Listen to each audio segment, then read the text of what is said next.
To stretch the calf muscles, you're going to need to build up a block. So I used hardcover books here. You can use whatever materials that you have around. And I used a sheet of shelf liner material to keep the traction of it so that it doesn't slide off one another. So just a small piece.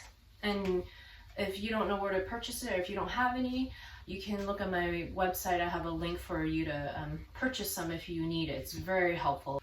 So stacking it up, this is about maybe 2.5 to 3 inches. You don't need it to be very high. Oftentimes a lot of people's calf muscles are really tight. So, you know, just get, doesn't have to be exactly 2 or 3 inches, just get what you can. Start out low, and then if you don't feel the stretching you can stack up your block a little higher, okay? So these are just hardcover books. So you place them here. When you stretch, we're gonna be doing one leg at a time. And I don't recommend a stair. Oftentimes people do it off a step, or maybe even the curb. Those can be too high sometimes.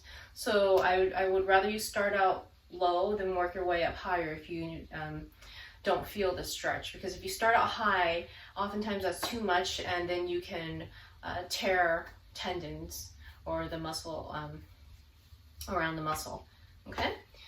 So when you're stretching, try to keep yourself about hip width apart, a little bit wider, to get a good base of support so you don't fall over.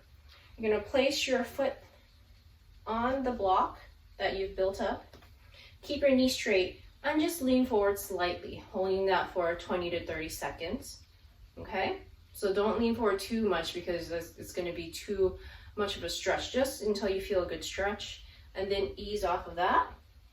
And then rotating at the hip outward 5 to 10 degrees,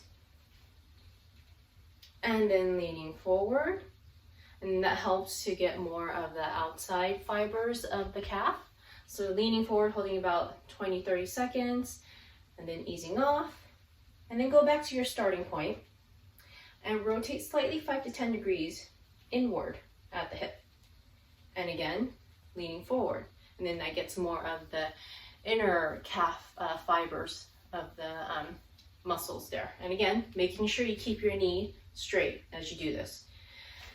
And if you find that one angle you feel more of a stretch than the other, then that means you're tighter in those areas. So feel free to stretch, spend more time stretching in those areas.